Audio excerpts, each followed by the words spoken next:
James. Welcome to my shop. Let me introduce you to our guild project. We have a whiskey cabinet that is masquerading as an end table. I like to call it the dry bar cube. It's got a unique little flip top here. It's a fun little project and one that's actually quite practical. It also features some very typical skills that you want to use in making casework, such as how to fit a drawer, how to fit butt hinges, nice and clean. I'll show you my method that makes that quite simple. We're also going to show you how to make lumber core panels. I use a very straightforward method, so we'll be making some of our own shop sawn veneer. It also features a lot of solid wood construction. These are all solid wood panels that come around the side, and we'll be focusing on making finger joint construction. A lot of times finger joints are limited to smaller projects, but I'm going to show you a method that I really enjoy using and works very well for larger pieces such as this one, or maybe a dresser, or maybe a credenza, or the like. And we're also going to explore some options on how we can make feet for our case pieces. There's a lot of skills to learn in this project, but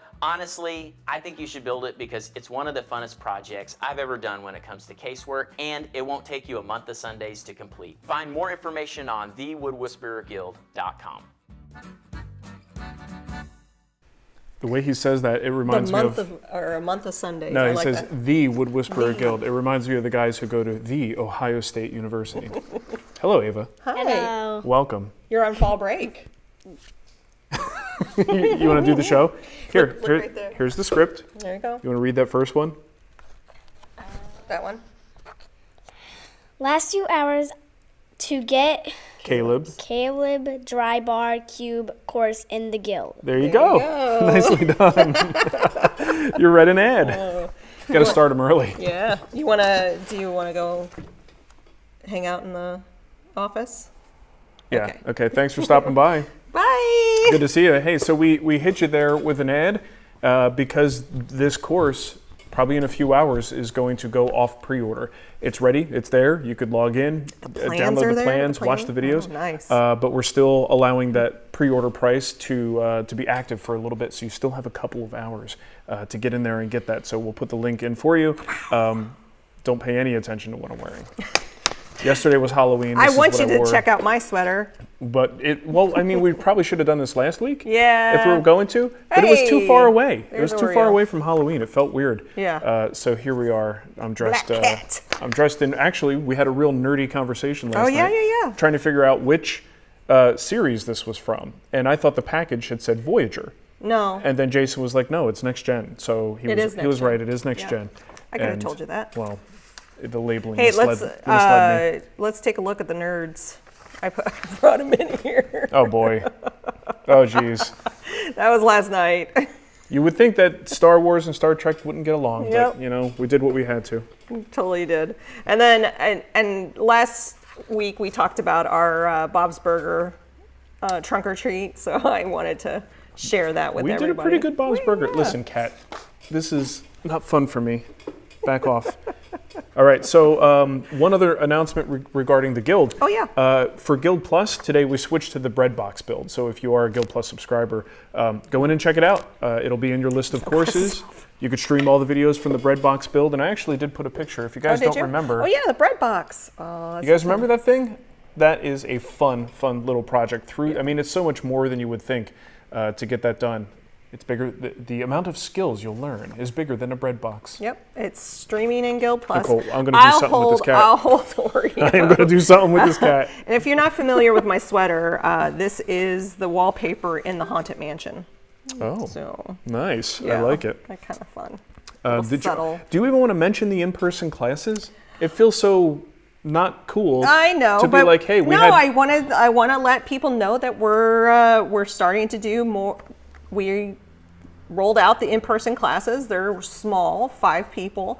They're sold out. We rolled them out. We sold them out. Yeah, but I want to let people know that if they go to TWW store and click on the class, there is a sign-up window below that says if you want to be notified when. Oh, you just knocked something loose. What was that? I don't know. It went black. Oh, that's weird. All I did was get up. Yeah, but if you sign up. I'll be using that list to let people know when new classes get added. Well, and I also need to know how many people would like to have the class and just couldn't because it was sold out. Sure. I want to get a sense for that. Yes. I'm getting a little closer here. Hi. Sorry, I wasn't happy with the framing. Also, there's opportunities for private classes with Marc, but that's something that we would have to work. So there, I added I didn't tell you this, I added on the contact form, I added private classes. So. Oh. And I can give you more information if you fill out on the contact form on the website. So, Okay. Man, Oreo he's just Ready for some love. What else we got before we get to love. questions? Oh, love. What's going on? Oh, no, I don't know. If you have questions in the chat, we got quite a few people in the chat, 150 people. Yeah. I will grab your questions, and Marc has questions from Patreon. I got about 5 of them here. YouTube members. Yep. So yeah. Okay, so you want to just jump in? Questions? I think so. Ava, are you okay? What's going on? Did you need something? Do you want Oreo? Oh, you want to come get Oreo? Yeah, come get Oreo. All right, I'm going to jump into Tim's question. He says, Happy Halloween. I've got a Rikon 10 326 Deluxe 14 bandsaw that I would like to use for resawing. To date, my attempts have been disastrous. Can you recommend a blade and techniques for good resawing? I purchased a resaw blade recommended by Timberwolf. It was awful. After doing various tests, I wrote Timberwolf for some help, sharing my results, and they just blew me off. Any help would be appreciated. We should just blow Tim off, just to keep with the theme. You're fine. It'll be fine. It'll be all right. All right, so I've got a link for you to check out. There's a video called The Best Way to Set Up a Bandsaw featuring Alex Snodgrass. Oh, yeah. He actually came out to the shop, showed us a good setup technique that is going to work on most smaller bandsaws with, with a smaller size blade. You get a little bit too large on the blade, and then that methodology doesn't quite work as well. Should work for you though. For a blade, the thing is, any blade should really get the job done as long as it's a good, decent quality, sharp blade. I want to see you succeed with a more, I don't want to say like a bargain price, but a more reasonably priced blade before I go recommending something like a Lennox or a carbide tipped. Those are all great for resawing, but there's other things happening here. If you're not having luck, even with a brand new Timberwolf blade, you should still be able to resaw. Now, Timberwolf in particular makes a blade that is tensioned a little bit differently than other ones. The tensioning method they specifically recommend is like you tension it as the blade is on. The blade is on and running, and you tension it to a point where you don't see the flutter in the blade, and then the flutter stops, and then you just kind of back it off a little bit more. It's a very specific set of instructions. So number one, either you followed those instructions and you just didn't have any luck with it, or you didn't realize that that blade has to be tensioned differently than other blades. So that might be a possibility as well to look into. The blade I'm going to recommend that I think is a good price and I think it's good quality for what you get is an AccuRight blade. Speaking of Alex Snodgrass, this is a Carter brand product, and I actually do have a bunch of them right here. Don't worry about switching because this is big.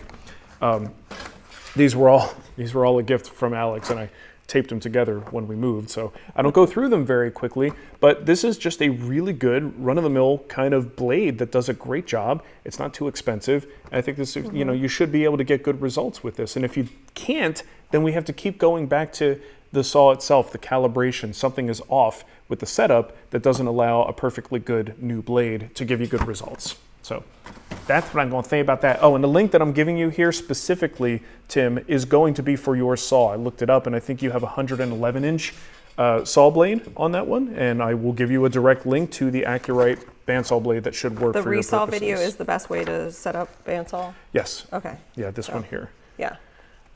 I just posted the link, and then somebody said, what's the link? It's in the chat. It's in the chat. Yeah, but I'll put it in the show notes, too. It'll be in the notes. I'm a little behind. The end of October is absolutely, I don't know if it's crazy for you, but... Well, you signed us up for 2 trunk or treats. You're a little fuzz. We have 2 kids at 2 different schools with all of the conferences we had to do. I signed up for too much. Yeah, there's a lot going on. All right, let's go to Corrado89. Says, I'm still working on my kitchen remodel and finished all the doors. Doors are shaker style, cope and stick, made with soft maple, 12mm Baltic birch centers. I did a rabbet on the center panel so that the back would be flush. There's a very slight rattle when I set them down, and I've heard of people using a 23 gauge pin nailer to pin the centers. I have not painted these yet. What do you think? Also, what size nails and where should I pin them? Well, I think you need to, so if you don't know what he's talking about, we got a frame and panel door, and the panel just is rattling a little bit on them. here's the thing.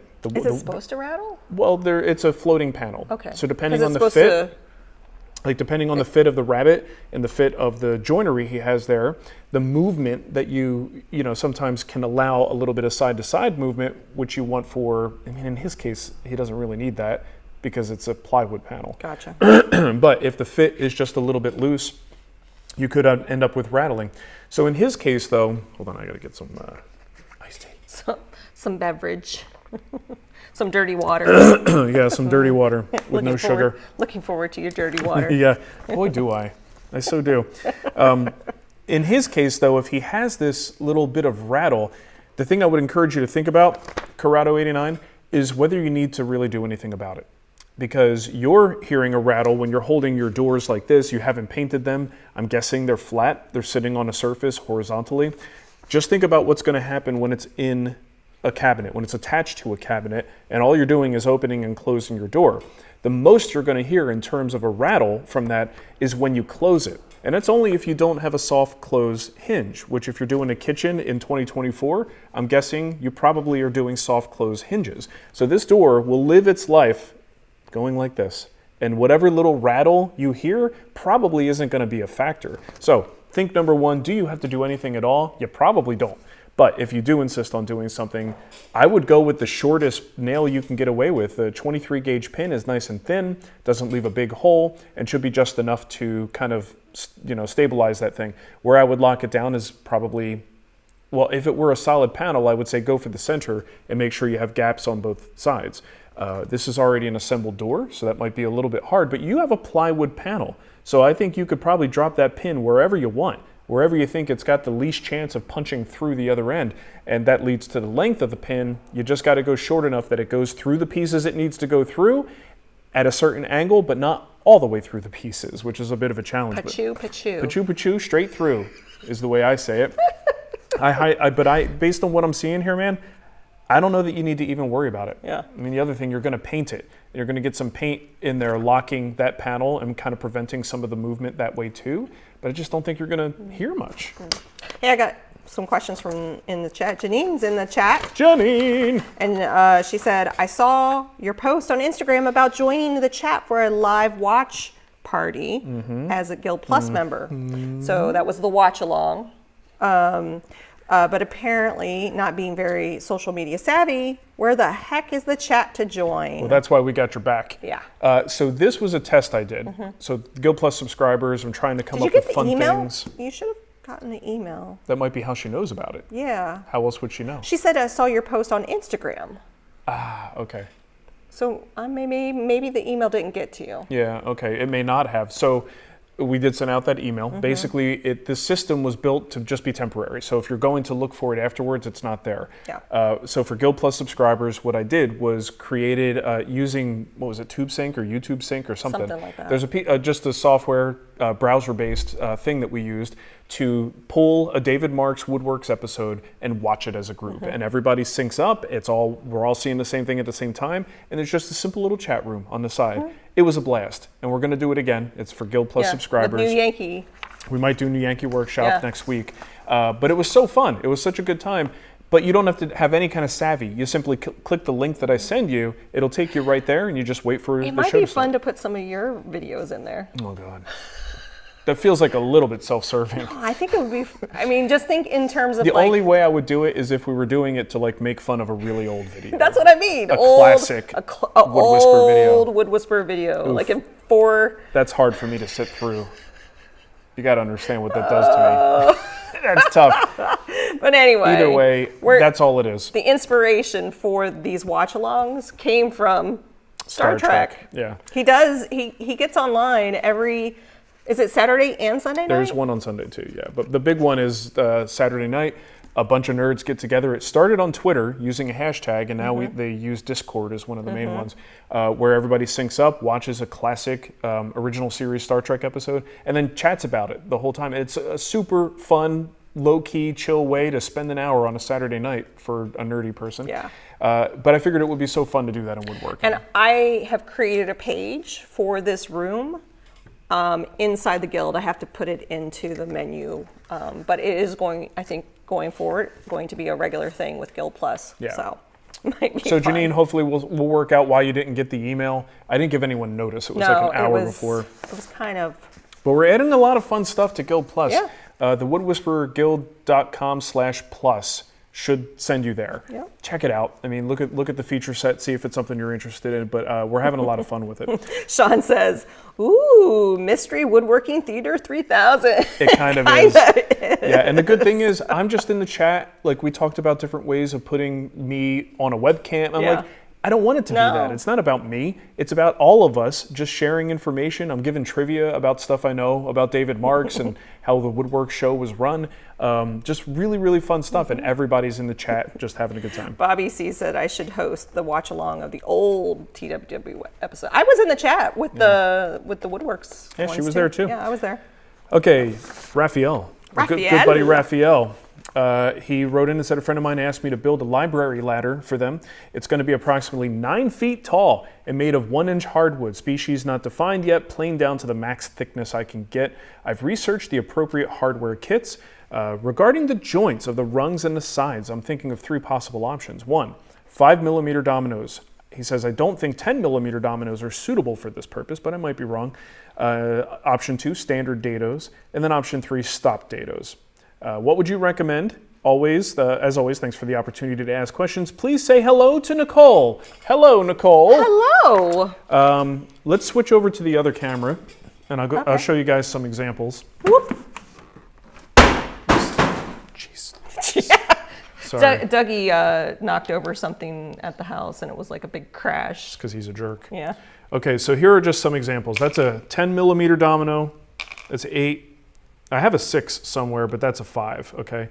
So his first thing that he mentioned was a 5mm domino. If you're doing a 3/4 inch piece, now this is 3/4 and a little bit proud. So there's a couple scenarios, and I don't know what he's gonna end up with, but if he ended up with, like, let's say he had 4/4 rough stock, milled it down himself, chances are he could end up with something very similar to this. This is just a little bit over 3/4. Personally, You got a lot of coffee on your workbench. where? I'm just looking at all the stains. It's not. What would make you I think don't those know. are coffee stains? It looks like coffee. It's finish or glue. Why would it be coffee stains? Because you're a very messy. I'm such a messy drinker. Yeah, I dribble sometimes, you guys. It looks like coffee to me. This is hilarious to me. Of all the things you think that could be, coffee was your go-to. It looks like coffee. You're a weirdo. All right, so I think 5mm is a little bit too narrow. I mean, we're talking about the full weight of a human being, and these being the only thing connecting the rung to the sides. I don't like a 5mm domino for that. I think it's too thin. 10 would definitely be a better option if we have enough thickness to accommodate it. So you get to a point where your tenon and your mortise, the tenon is so thick that there's just not much to your mortise walls. And when those mortise walls here get too thin, you end up, actually hurting yourself. You say, oh, I got a much bigger tenon. Well, but then that tenon is only reinforced. I got to switch the correct finger there. Got to be careful.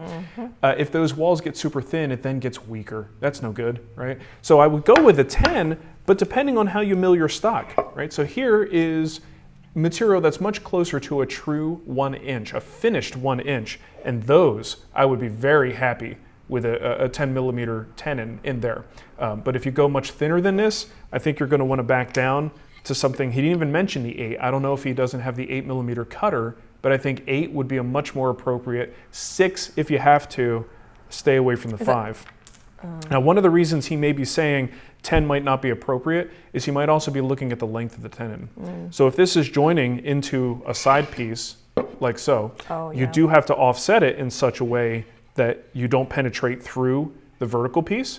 So you could either cut these, or actually that's exactly what I would do. You could push it and offset it, but the domino only goes so deep. Didn't you do a through one on that step stool? I did. Yeah. Yeah, so there's an option too, Rafael. Good call, Nicole. Thanks. You can intentionally have your dominoes punch all the way through and have them exposed on the ends and give just it like a feature. Yeah, kind of make it a feature. Then you can kind of saw it off and finish it. The only thing that you got to watch out for, dominoes have this like ribbed business on the outside perimeter, and that's actually visible in the final piece.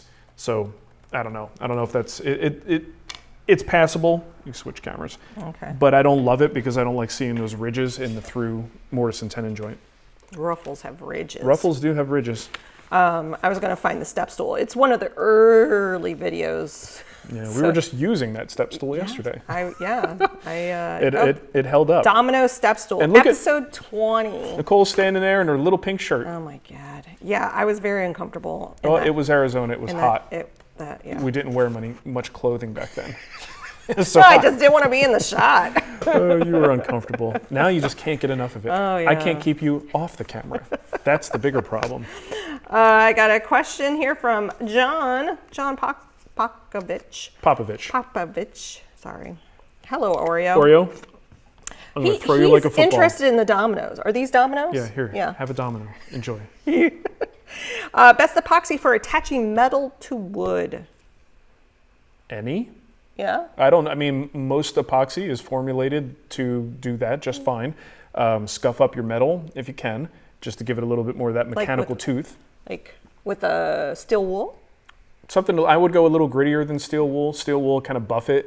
Okay. I would go with like a 180 or 220 at the highest. You really just want to create a scratch pattern so the glue has something to bite into. Otherwise, it's super smooth, and it might still bond, but it's very smooth. It doesn't bond as well, and I think you give it a little mechanical tooth.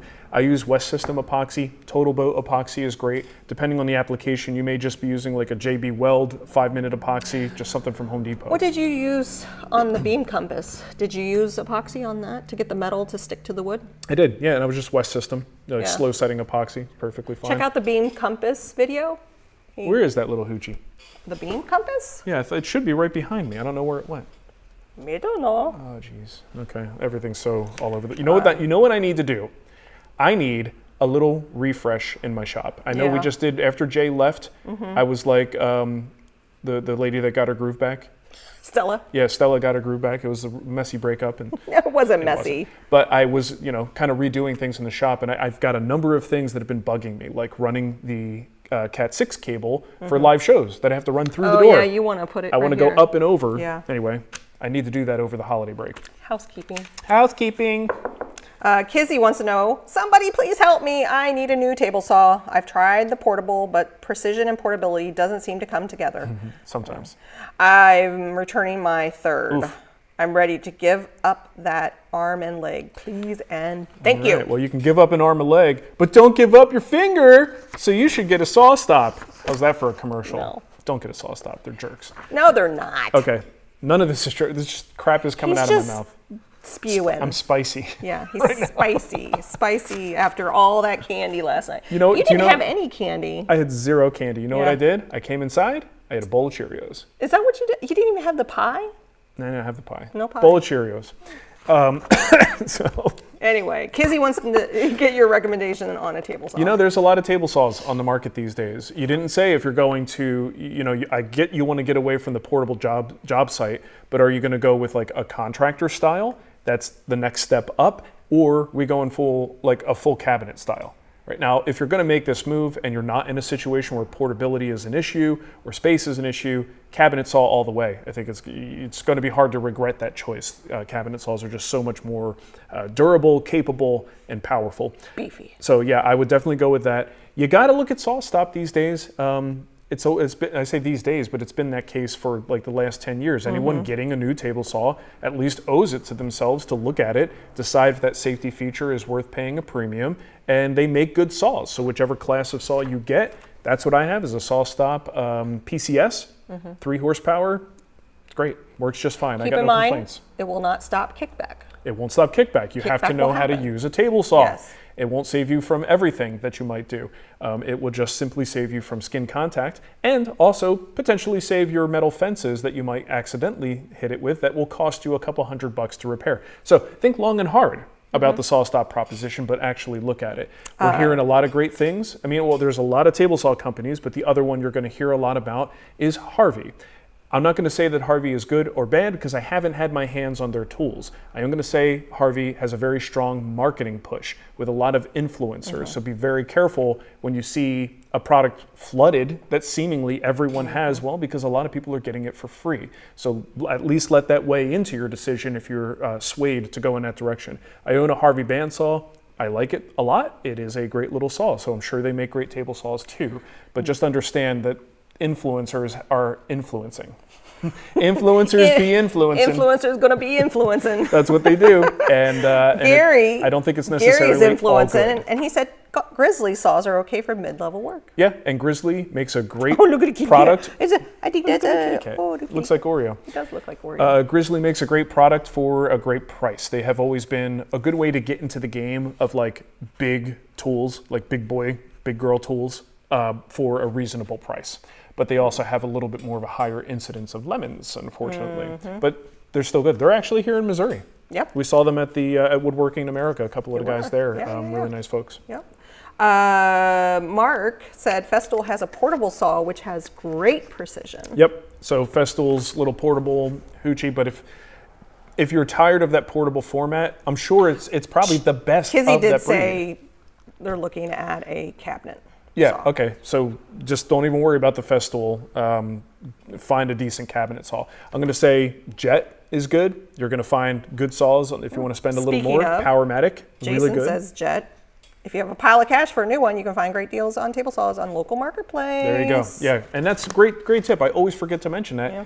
Look at the secondary market. I know it can be a pain in the butt, but you really can save a lot of money. Or contact your local woodworking guild. There may be someone. We have all the time in our community forum and in our Facebook group people selling off. Someone just had a divorce liquidation sale. They're and not, was selling, it's not always on the best of terms when that stuff no, happens. unfortunately, or someone passes away and it's an estate sale type thing. There's lots of, it's unfortunate, but there's opportunities out there. That's how you got your Powermatic, wasn't it? Oreo, what are you doing, man? You're just knocking my little grabber thing. Oh, yeah. John Barron wrote in, says, I'm finishing a tabletop with gel stain after sanding to 220 grit. I'm planning on letting the finish cure for 4 to 5 days and then using a water-based top coat. My question is whether I should sand the gel stain before putting on the top coat. All right, well, what John didn't say was whether he's working with water-based stain or oil-based gel stain. Now, I'm going to assume It says water-based top for the top coat. So I'm going to assume if he's going with a water-based top coat, he used a water-based gel stain. Okay. That would be the smart thing to do. I would not go the other way. Okay, it might You're be okay, but if he insinuated, John, I'm sorry. yeah. Anyway, so his question, whether he should sand the gel stain before putting on the top coat, no. So if you use the gel stain and it's water-based, my recommendation would be to hit that surface with water first, pre-raise the grain, sand back lightly with 220, then hit it with your water-based gel stain. And this way the grain isn't going to raise, or at least not as much. After that dries, then you hit it with your gel top coat. Do not sand the gel stain layer. I don't think there's ever a cause to, I don't think there's ever a situation where it's a good idea to sand a gel stain. Gel stain is like regular stain, but thicker. It's got, a component in it. Yeah, it makes it more gelatinous.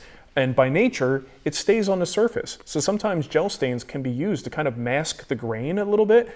While some does absorb, a lot of it sits on the surface. So it's almost like a thin paint, or a thick paint, right? That you're just kind of putting on a surface and squishing it around the surface, but it's almost going to mask some of the grain underneath it, which means if you sand it, it's like sanding a thin layer of paint, right? You're going to sand that color away. So I would not sand it. Didn't gel stains come up in the Woodworks? That was Joe asked about gel top coat. Oh, gel top So he's not necessarily using different. a gel top coat, he's using a water-based top coat. Oh, I gotcha. All right. I got a question here from Colby. Colby. Need to replace my miter saw. Would love to get a Festool. Unfortunately, it's out of my budget. Fair enough. What would your second choice be if you couldn't get the Festool? Bosch Glide. So I did a review years ago back in Arizona when I was switching brands and changing things around. I compared the Bosch Glide to the Festool. In so many ways, it is perfectly capable. I still think Festool has advantages over something like the Bosch Glide. You even do a comparison, a Bosch Glide versus the Festool Capex. That's the video I'm talking I'll about. put the link in the show notes. So the Bosch Glide is perfectly capable. It probably would be my second choice. I do think Makita has a couple of them on the market. Which is the one that got stolen out of the garage? It was a Makita. Was it the Makita? Yeah, my first Makita was stolen from under the garage door. It was only open like this much, But too. we had a lot of construction going on Yeah. in the neighborhood at that time. And if there's one thing average construction guy will know is to identify a tool by its color from a distance. And this was just, I was moving things around, went inside for lunch, and I had the door propped open just a little bit, and my saw happened to be sitting near the garage door. I didn't think about somebody sticking their hand under there to take it. But it was like days later, I'm like, where's my miter saw? And it was just gone. So Makita does make some good ones, but again, someone asked about this the other day, and I'm referencing problems that I had with the Makita model that came out that supposedly had better dust collection, competitive with the Capex. I don't remember the model number, but it had a fundamental flaw, and I had to send it back, and I ordered 3 of them. I went through 3 of these. They all had the same flaw. Oh, that's right. I forgot and the about company that. refused to even recognize that it was an issue. So I'm not going to recommend the Makita. Maybe they fixed whatever that was. Maybe they didn't. But I do think the Bosch Glide is a pretty good choice. It's a damn nice saw. I put the link to the video in the chat. So last one I have pre-selected here is from Fredrick Financial Group. It's great that there's an entire financial group asking for woodworking advice. That's awesome. They're building picture frames. That's what they're doing. Yep. It's for all their bonds Employee of the month, I guess. Okay. They ask, how do you join picture frame pieces? Glue only? Itsy bitsy dominoes? Picture frames got a lot of choices. You could definitely go with some kind of additional joinery. You can just do glue alone, and especially for a picture frame, something that's just going to kind of sit on the wall, not going to get abused. Unless Nicole hangs it on the wall, it might fall to the ground, forcing me to hang it a different way. Monkey hooks. Monkey hooks for everything. I told her she wants a TV in a certain place, and she's like, I'll just do it myself. I'm like, you're going to hang it with monkey hooks, and then it's going to fall off the wall, and I'm going to have to hang it again. So you can do spline joinery, where you basically cut a groove into both pieces and then put a small piece of stock in there that serves as kind of like a mortise and tenon joint, but it's a spline. You could certainly use small dominoes. I've got these little teeny tiny ones. I'm talking a lot about the domino today. Baby. But you can get a 4mm domino cutter. And if I do reinforced frames that I don't want it to be visible, these are great. The Domino will do these all day long. And these little teeny tiny guys, you can see how small they are. They will work for even small frames. It's great for that. Let's see, you could do dowels. You could have very small 1/4-inch dowels into a miter joint, I think would be very effective. Let's see, what else? You can glue the frame together and then add a spline after the fact. So after the whole thing is together, you can get a spline jig, something I would do with the table saw, holds the frame at 45 degrees, and then the blade just cuts an 1/8 inch cut down the middle, or you could do it in a decorative way and offset it or whatever. And then you just slide a little triangular piece of wood in there with some glue, and that provides a ton of reinforcement. So lots of options. I put the article Festool Domino 500 or XL 700, which is right for me. You wrote that in 2013. Yeah, I did. Do you think you need to update it? No. It's still relevant? It's the decision between those two comes down mostly to what are you going to use the most. Yeah. And if you don't use large scale joinery the most, if you're not building beds and doors and just very big things, the 500 is going to be so much better for you. The 700 is huge. Is it? So even if you can use the 700 with 500 cutters, that is actually the most economical choice to make, because then you could do everything, right? But it is so not fun to move that 700 around. So if everything you do is on a smaller scale and you're using the 700 to do it, you're gonna probably hate that tool. So that's why my recommendation, I think my conclusion there still stands that the Domino 500 is, for most people, going to be the better choice. Yeah. Speaking of Domino, Kevin just said, hello from Kansas City, Missouri. Have you seen the new Kreg mortise mate? Yes. Yes. I'm looking at one right over there. Yeah, we're looking at it. See my eyebrows? I am looking at it. This was something that was provided by, not by Kreg, but another company, and we're currently figuring out how to handle discussing it. Okay. There's a hint for you. Hey, Robert Price Price. Super chat. Thank you, Robert. Thanks, Robert. When you made the magnetic knife board, it looked like you were alternating polarity on the magnets. Polarity. If so, is there a reason? No, and if I did, it wasn't intentional. Because, I mean, for binding to metal, either side should work just fine, right? It's when they go to bind to another magnet that the polarity becomes a little bit of a problem. Correct me if I'm wrong on that. But if you're just putting that single magnet in there, it should be fine. if I alternated, it was purely accidental. Yeah. It was not on purpose. Dennis, thank you for the super chat. Dennis wants to know, Kreg did a shop tour at Logan W Shops for the Kreg channel. Have you been approached by any company to do a shop tour at the Wood Whisperer? When we lived in Denver, we kind of did the shop tour for the garage door company. MindQ. I was getting my brain wrapped around because we've done so many tours of other people's shops. Yeah. I thought that's what they were talking about. No. They're talking about our shop. Our shop. Somebody from somewhere else coming in and... No, not other than that MyQ. So MyQ Yeah. was doing a big promotion with their garage door openers, and we happened to use their products. So they wanted to highlight people who do cool things in their garages. So Yeah, they it was did called a thing like Garage that. Masters. I think kind of the Powermatic promotion that we did that one time. Do you remember that? Yeah. Was definitely something that was a more in-depth look at things happening in my shop, and they came in and filmed. So outside of those two instances, not really. Not really. And I think the appeal of something like that is a little bit tricky when you have someone like us who maybe not yearly. Sorry, but, my bad. no, that's all right. But periodically, we do our own tour. That's going to be way more informative than anyone else coming in here and filming a tour would be. So I don't think that we make a good candidate for a outside shop tour like that, because why would you? You can go to my channel and watch a better, more in-depth tour. Yeah. And especially this last one that was filmed by Todd, like it actually was filmed pretty cool. by a good, professional videographer, and was better than any tour that we've ever done in the past. So I put a link to the MyQ video that was done. It was actually a pretty cool series. And I think it's interesting that in this series, one of the people that you watch constantly now yeah. is featured also in it. Yeah, What's his name? Seth. So I Seth? think he was Seth's Bike Hacks back then, and now he's Burn Peak is his channel on mountain biking. And I wasn't really into mountain biking at the time, so I just took note of one of the other people. Was like, oh, look at that dude's doing some cool mountain bike stuff in his garage. His channel and channels have exploded since then. So. Oh, that's right. They put the Amazon man's reaction into the video. That's right. Yeah, what was that when he was... They wanted to test out the feature of Amazon being able to open That's the what it garage was. door. Yeah, to And we were deliver like, a package. And he walked in and had a reaction. He was like, what? To what he just walked into, seeing... It was a garage to him, but then the door opens and he saw my shop, so his reaction was pretty damn funny.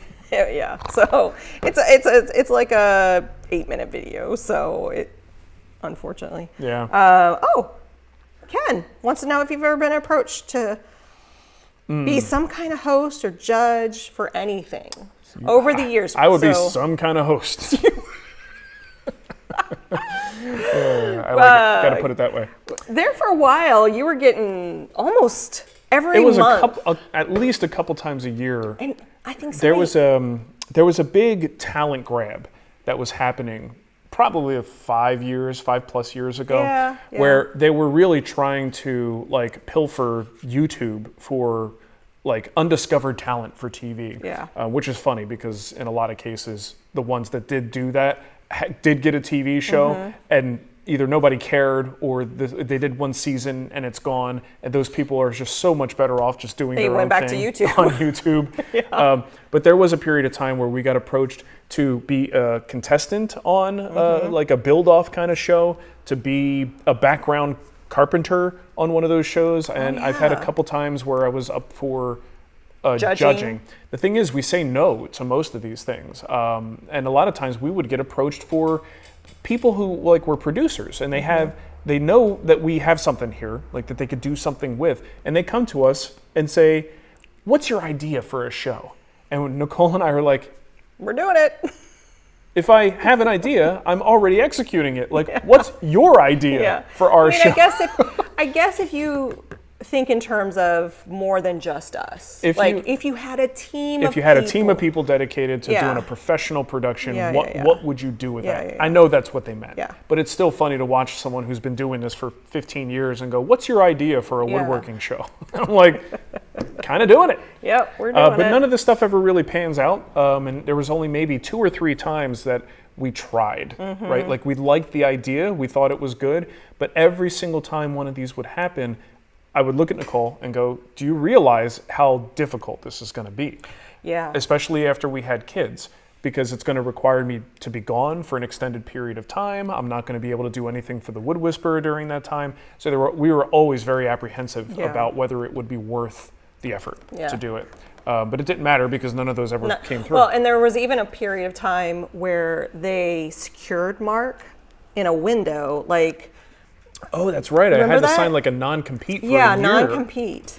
And it never went anywhere. Nothing ever happened. Good thing was I had nothing to compete with, so it worked out great.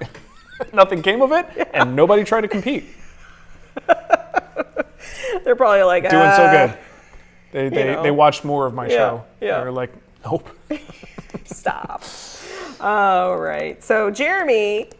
Hey, Marc and Nicole, I've watched some of the recent morning shows on YouTube, and I'm grateful to catch one live. Hey, awesome. Shout out from San Diego. That's where we met. Good old San Diego. We love San Diego. We met in Del Mar, and we go back as often as we can. This hot chick moved into my apartment, and I was like, hey, what's up? I was like, you're by a beach and an airport. You want to I'm date? in. Let's date. And my brother's like, don't. We need her money. Don't screw it up. And then later I found out I'm paying a lot of the rent. But I came from Washington, D.C. I was living in Washington, D.C. when I moved out to San Diego. Silly girl. And I was paying a lot in rent in D.C. So this was really affordable. Yeah. Well, I specifically remember we're at the pool, the apartment complex's pool. And we were dating. Yeah, we were dating. And we were evaluating either staying where we were in Del Mar or getting an apartment elsewhere. Yeah, because my brother was leaving, so 3-bedroom apartment. He was heading out. So we're figuring out what the next thing is. And we had a discussion about how much rent is. And then she did the math quickly on what her portion was and what the total rent was. And she's like, that doesn't seem to be fair. You got so uncomfortable. I was like, gotta go swimming. I'll see you later. I was making a lot more money than you anyway. How dare you? I was the sugar mama. She was. But still, how dare you? All right, Alex wants to know, I picked up a larger used Rockler router table with a Rockler lift and an old 1/4-inch Porter cable router installed. Should I upgrade to a more powerful router with a larger bit capacity for templating? You don't have to, but I would. I like having a 1/2-inch collet availability. I would say 99% of the bits that I use are 1/2-inch shank. So it's nice to have the option to go back and forth. So you can get started with the 1/4-inch version. Also, depending on the model, see if you can get a 1/2-inch collet for that model. But ultimately, you do want a little bit more power under there. And if you can get both a 1/2-inch and a 1/4-inch collet, you're going to cover all your bases. So I don't think it's an extreme necessity at the moment, but definitely an upgrade that I think is worthwhile, especially if the model you have can't take 1/2-inch bits. Jesus said TWW Beam Peak crossover episode. Oh man, I would flip out. He would. Can I bring Jason? We would both be pretty excited. Yeah. Fanboying over. Yeah, I love Seth's videos. His videos are fantastic. Seth, contact us. What could I do for the guy though? Yeah.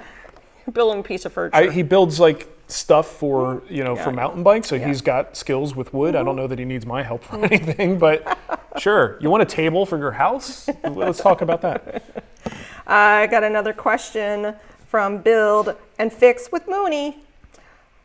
What's a good all-around Spokeshave? I see you have a bunch behind you. Well, I don't know that you can really say good all around because you've got different profiles on Spokeshaves. I like rolling with two. I've got a flat bottom and a round bottom, if you know what I'm saying, Nicole. I do. Makes the world go round. Yeah. So it just kind of depends on what you're doing. Inside curves and things like that, you're going to want your round bottom, and outside curves and flats, you're going to want the flat bottom. Right? So I think Spokeshaves are probably good to get a pair, or get, these two types. But all around, when I think all around, I think which one would I use more? I'm actually doing inside curves more often than outside. I would probably go with the round bottom, but for some people, maybe the flat bottom is going to be more versatile.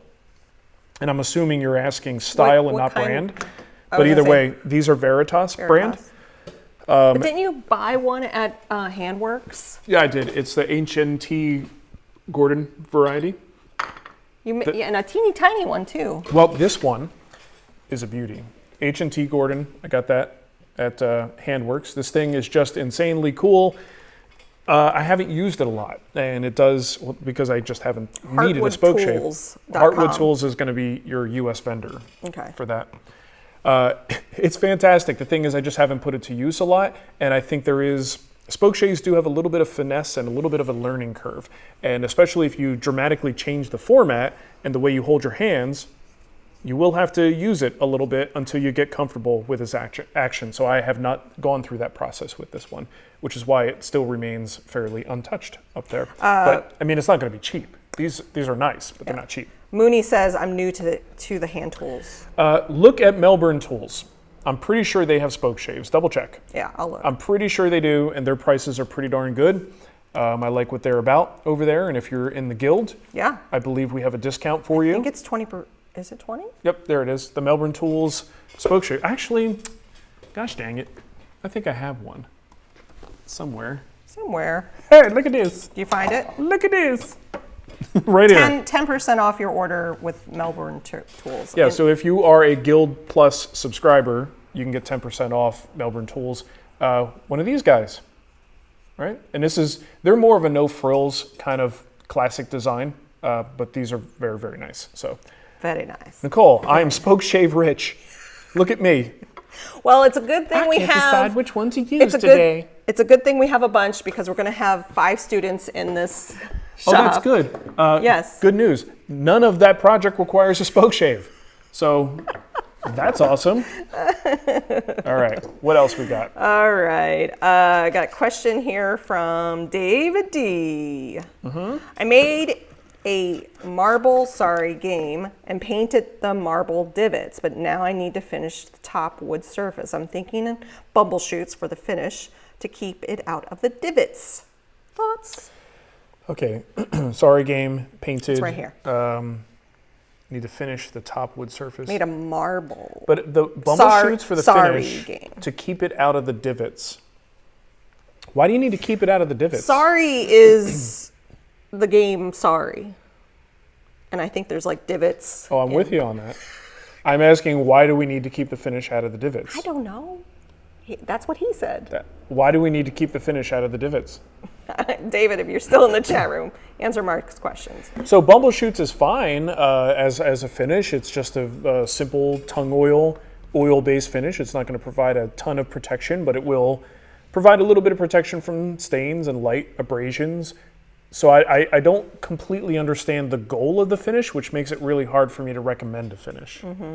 But if the goal is to keep it out of the divots, I don't know that. Would you put like masking tape down on the divots? Well, it's a divot. Yeah. How are you going to do that? I don't know.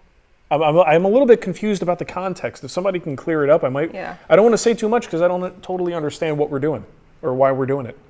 Aw. Mooney, you didn't have to do that. Thank you. He did a super chat and said thank you. You guys make a great team. Thanks, man. Appreciate right. that. He's okay. You're all right. You're all right. You're fine. I'm taking him on a secret date. Do you know what we're doing? No. Oh, good. So tomorrow is a secret date. He took me out on our anniversary for a secret date, and it was awesome. So I'm trying to keep the mystery. It's very mysterious. I don't know what we're doing. It'll be fun. It'll be fun. Okay. Yeah. What else? We got a question here from Woodworks, Kentucky. I'm new to the Domino family. Wow, it is a Domino day. Was using a Dowel Max prior, so wondering if the Domino would flat out replace dowels, or will dowels still have a place? I think it would replace everything. Yeah. I can't think of a thing. Excuse me. Didn't drink enough water. I can't think of a thing that the Dowel Max can do that the Domino can't do. So sell the Dowel Max. I still think the Dowel Max is great. It's a great tool. You may want to hang on to it for a little bit, especially if you're transitioning. There may be something you're more comfortable doing on the Dowel Max that you find difficult to do on the Domino. But ultimately, I think that's a one-to-one swap. I just can't think of anything that the Dowel Max can do that the Domino can't. David D clarified, not to cover the paint, and not to yellow the white ones. Maybe I'm overthinking. Maybe you're not. Maybe I don't know what this game board looks like, is what I'm gathering. I'll pull it up. Sorry, game board. Boop. So it has like, well, Sorry is a board game. It didn't really have divots though. But if you make one out of wood. Yeah, I guess so. So the idea here is, I guess he's trying to be selective about where the finish goes. Yeah. If you use an oil, I guess that would work. I might go with something that's more of a wiping varnish, because you can apply it very thin. Oh, it's aggravation. Oh, so Sorry is like aggravation. Oh, that's... So I think you're just trying to control where it goes. And I think something that forms a film that isn't going to just take so long to cure and absorb so deeply might be a better choice. So this is what it looks like. So he has color on his little divots. Yep, I would go with probably a wiping varnish for something like that. Someone said, Gary said, use a dab of wax in the divots. Okay, there you go. So it's like for a marble to sit in and to go around the board. Yep. Yeah, we call that aggravation here. William, is your shop open for visitors during the week? I'll let you answer that one. If I'm in the area. It depends. Honestly, if Marc's filming or if the kids are out of school, it's such a Our schedules are so wacky anymore. Yeah. So if you reach out to me, William, we do have a phone number on the listing, and you can actually text me through that number.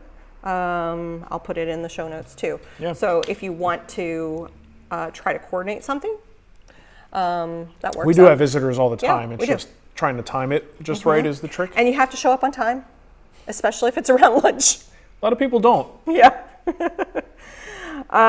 Derek says, when you're using kiln dried white oak, do you need to use stainless steel to stop the wood turning black, or would normal nails be okay? The oak will be used in an indoor project. Okay. Nails?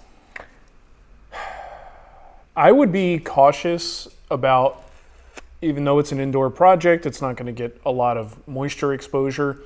I would be concerned. So here's the thing, what happens when certain types of metal contact oak, red oak, white oak, there's tannic acid in the wood that can cause these black stains. And I don't think the kiln drying prevents any of that from happening necessarily.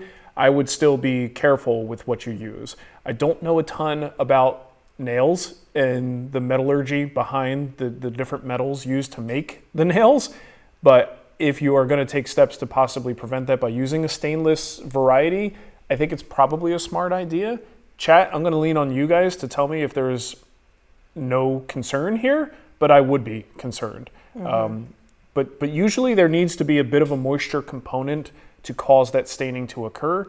But I just feel like over time, maybe ambient humidity would be enough to trigger something like that. So just be cautious about it. So are you recommending not using nails? Well, no, that wasn't on the table. He wants to use nails.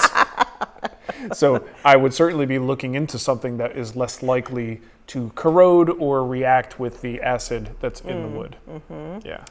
Let's see, we got a question from Weston. Weston? Is old Cremona at risk of losing his status as a woodworking guild instructor, considering he hasn't woodworked in years? He has, just not in the guild. I love this question. Good job, Weston.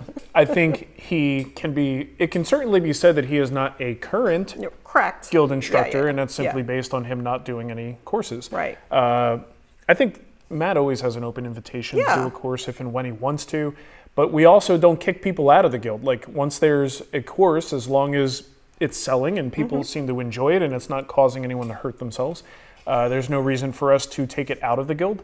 So Matt has already planted a large number of courses into the guild, and he will always be part of the fabric of the guild. Yeah. But in terms of will he lose his I think chance? Weston's saying he wants another Cremona. Is that what you're saying? You want Matt? That's something to go tell Matt. Yeah. The thing is, Matt went on this journey of doing the house project and wanted to make the most of it, and smartly wanting to use his platform to help fund part of it, I'm sure.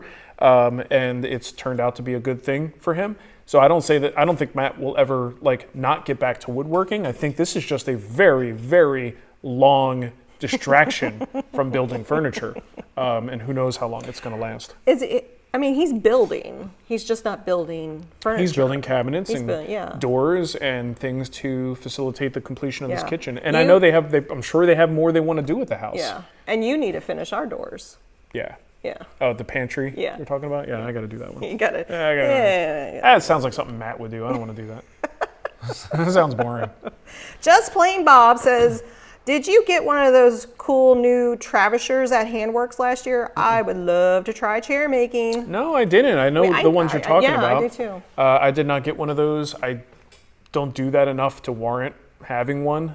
And a lot of times when I do a scoop out for a chair seat, I'm using a power tool to do it, which I find very fun. But travishers are great. I don't have one and didn't get one. Jake, let's be real. Matt's a painter now. He's not lying. That's what he does now. He paints stuff. In fact, my next painted project, I might drive it up to Matt. Say, hey man, you're good at this now. You paint it. Yeah. Anything else we got? We got Sheldon it says, it feels like this question is meant for Google. How to dye a maple veneer white. Let's ask, I don't have my phone, it's over there. Yeah. I was going to ask ChatGPT. Yeah. How do you dye maple veneer white? Dye it? And you should dye it. Yeah. You could probably use some sort of white pigment containing stain to, give it a white cast or like a whitewash sort of look. But outside of that, you're looking at paint. So I'm not 100% sure. I mean, Rubio has, actually a couple different hard wax oil companies have a white version of their product. In fact, they use it a lot on things like white oak because the white goes into the grain and it kind of provides just a really cool look to it. But in your case, I don't know exactly what you're trying to accomplish, but there are white formulated materials out there that you can use that kind of give a whitewashed appearance. What about milk paint? I suppose if there's a white milk paint, but that's paint. Yeah. Right, so I don't know if you're looking to maintain visibility in the wood grain or if you're going to cover the wood grain. If you're covering it, then it's all paint, any paint you want. Les says wood bleach. Is there wood bleach? Of course, there is. But I don't know that that's going to bleach it to white. Will it? I mean, most times wood bleach takes wood and bleaches it so it's kind of like the color of maple. It will always have that little bit of like a yellowish amber. Yeah. I would not call it like white. Hair when you bleach hair. Right? Like it only gets so white. Yeah. So you tend to have to add some white pigment to get to a white. Pickling. You've done pickling. Have I? Like wasn't one of the first projects you did for when you worked at the science place and you were making furniture and it was pickled? No? What you talking about, Willis? Where you put you put it in the tent? That's not pickling. Oh, what's that? That's ammonia fuming. Oh, that's ammonia fuming. And it does the opposite. Oh, okay. So the whitewash pickling effect is that sort of white haze over a darker species of wood. Gotcha, Anyway, gotcha. I think we need more clarity for what yeah. you're looking for. But I do think you can get there with, typically you're going to have to use something with white pigment or coloring agents in it to get that to work. Fallen Tree Woodworks, can you take a cleanup pass on a joiner after milling a board to width on the table saw? Or do I risk getting it out of square? I see. I was going to say, if you are risking getting out of square on your edge, then there's something wrong with your jointer. But what you're talking about is creating a taper, right? So he's made the parallel cut at the table saw, and then he makes a light pass at the jointer. He's afraid that he might take an uneven amount off that edge. So take a little more off the back, and now you've created kind of a wedge shape between those two edges. You knock it out of parallel. I don't think that's a big concern as long as you're taking a real light pass on the jointer, because even if it did happen, if you're only taking like a 32nd of an inch off or even less, a 64th off, how far out could it possibly be? But most times, if your jointer is set up properly, that very, very light pass should just take off an even amount across the whole surface, and it should maintain that parallelism with the original edge. So yes, after a table saw cut, I wouldn't hesitate to take a nice little, very, very light cleanup cut at the jointer. Jesus wants to know if you've ever added a leaf to any of the dining tables you've made. I'm thinking of building a table with that option to extend it if needed, just looking for design inspiration. Jesus, I'm going to tell you something. I have managed to avoid that. You have, my but your entire mom woodworking really career. wants you to do it, though. I've had people ask for it. I know my mom wants that. She's now got a bigger dining room, and the table I made for her in Denver, not going to work. Too small. So she wants a table that fits into space. Doesn't want this giant banquet table, but she wants the ability to house as many people as pull possible. it out, yeah. And I have somehow avoided in my nearly 20 years of woodworking that I haven't had to make an expanding leaf table. We do have an expanding leaf table in the guild. The Parsons table. Yeah, Parsons table by Johnny Brooks. Yep. So I don't have a recommendation outside of that one because I've just never done it, and I keep trying to avoid it. It becomes one of those things, like making a you know how the drop leaf table has that roll joint, that it's more complex than you would think to make one of those. I've avoided that too, and it's just something that's like a little thing in the back of my mind that one day I'm gonna have to bite the bullet and just make one. Yeah. M Squared Custom Builds wants to know, how do you keep your shop clean and organized? What's your strategy? Well, watch my shop tour. I was gonna say, but I'm looking at it. Oh, it's not always here. Let's go to the other camera. Little all over the place. Let's now. be honest about Yeah. what we see here. Switch to my phone camera. Should I wait though? Go ahead. You're gonna turn. Still see it? Yeah. So take a look around. It's not as clean and organized as you might think it would be. I mean, stuff gets messy, and I actually haven't even... Slow down. I haven't even built a project in a very long time. Oh, and look at my... you can see the bench right now. All right, switch it. So, you know, like any other shop, I go in waves. I have states of, you know, nice, clean, organized looking space, and then I have states of, it looks like a bomb went off in here. But the key is, everything has a place, or most things have a place. So when it's time to clean, I know where things go. So if you look at my shop tour, I show you pretty extensively how my shop is laid out. We have another video coming in a couple of weeks that is a deep dive into my organization. So I literally open my drawers. Your drawers. And I let you peek in. And you can actually see how my drawers and cabinets are organized to give you even more information. But it really does come down to that, spending time thinking about, here are the tools I use, here are the hand tools, here are the accessories, where do I want them located, and how do I come up with cool ways to store them so that they have a home. If everything has a home, then cleaning up is a matter of putting things in their home. Yeah. I only have maybe 3 drawers in the shop. Over there, nope, 6 drawers. Those 6 bottom drawers are like junk drawers. It's a collection of things that aren't important enough to actually have a dedicated home. They live in those drawers. Repeat after me. Don't put it down, put it away. Put it away. Don't put it down, put it away. Yep. That's what I tell myself all the time. She's been telling herself Don't put it down, put it away. I'm not sure it's working, but I try. Don't put she's it down, the queen put of it away. putting it down. Putting it down. Don't put it down, put it away. Yeah, that is. I also have a rule that I try to follow. And if you can, every time you come into your shop or before you leave your shop, one or the other, or maybe both, put 10 things away. And it doesn't matter what they are. Each single item is one of those things. Put 10 things away that don't currently need to be out, and you will find over time, if you get into that habit, the shop just becomes cleaner, less messy. There's always stuff out that doesn't actually need to be there. And if you just do 10 simple things, it takes 5 minutes before you leave the shop, you're gonna be so much happier with the organization and cleanliness of your space. All right, so we're coming up to the top of the hour. I'll do a couple more. You go, ooh, who could work in such a messy place? I don't Silent know. nights. I'm not working, I can tell you that much. I haven't built a damn thing. Oh, you know what I'm gonna do after this? Pretty soon after.